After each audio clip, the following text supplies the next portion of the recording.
Hello and welcome to another update video about Ethereum. So Ethereum is currently doing exactly what I expected. We talked about lower levels still for Ethereum. Yesterday, I mentioned to you if we lose the 1550 level, it will go downhill, which happened. We lost the 1550, it went down very, very strongly. We retraced a bit, made a lower high and continue our journey to the downside.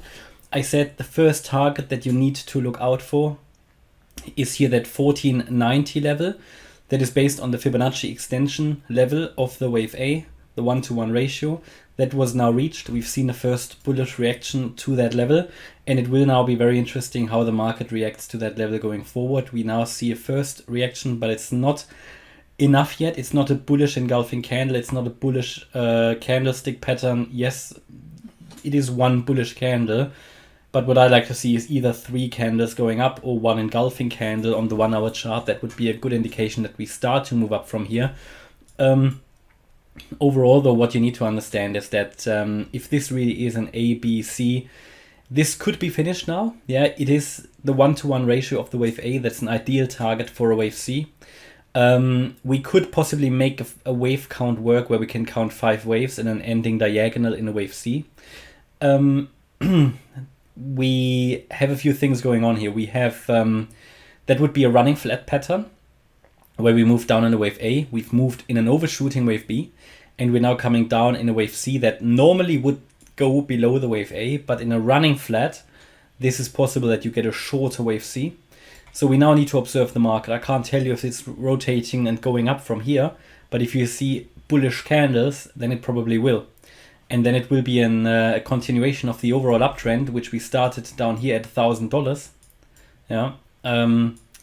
And we would probably go and meet that wave 5 up there around $1,700. I'm still expecting the $1,700 level, sorry, either from here, or if we lose this level, and go below the wave A low here at 1400, pretty much 1470, then we are probably going to go into this green area, which is the ideal retracement area for a wave 4.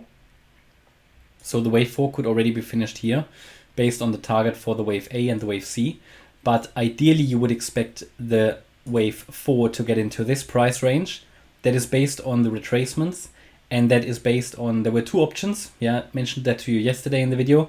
But most likely I would expect it to go into the region between 1385 and 1312. Based on the alternative wave count, which isn't much different, it would be between 1400 and 1310. So look into the region between 1400 and 1300. Should we really lose here the current level and then also the wave A low, which is at 1470, then we're probably going to go down to 1400, okay? And that would all be in line still with the overall wave count, would also be in line with my expectation. I actually think that we are going to go a bit lower. I don't think we're going to start in the wave 5 from here, but it's possible. It's possible, therefore we need to be on the lookout. Best indication that indeed we are going up in the wave 5 here would be if we, first of all, see a bullish candlestick here.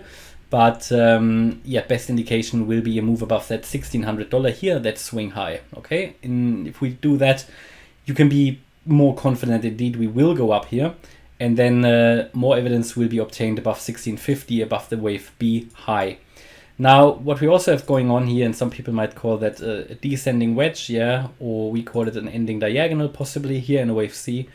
But it is a descending wedge, which might have one fake out depending on how you draw it. There's different ways of doing it, but also here you would expect, based on that diagonal, based on that descending wedge, that a breakout to the upside will occur. It's a bullish pattern. Again, there are different ways of drawing it. We could also draw it like that and expect another dip down, and we could draw it like that. That would not be such a strong wedge, but it is one, and unfortunately, patterns are very subjective, and we don't really know what the right way of drawing it is, to which of these methods or ways of drawing it the market will react best. So from that point of view, I'd probably draw the lower trend line like that, wait for another dip, a slight dip, and the upper trend line I probably will move like that with a fake out up there, But in the end, we'll see.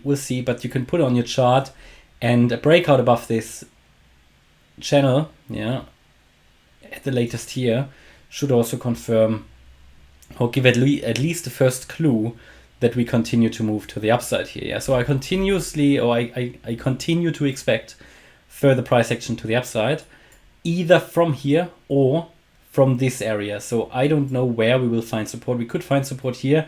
Therefore, it's crucial to observe the market. This video is only a momentary snapshot of the market. I can't tell you what exactly will happen in an hour. We can forecast the price targets, and the most likely area is this one down here, so 1300 to 1400. But what I'm telling you, it is technically possible to already start to move up from here. So at the moment, it's pretty much just the scenario I mentioned in the last video is working out. And I think in the next few hours we will know more. Keep an eye on that level. This is basically the first level in this pattern here where a move up can work out. Okay, so hopefully you liked the update about Ethereum. If you did, please hit the like button, leave a comment and subscribe. And if you really like the content, please check out the channel membership. Thanks a lot for watching. Bye bye.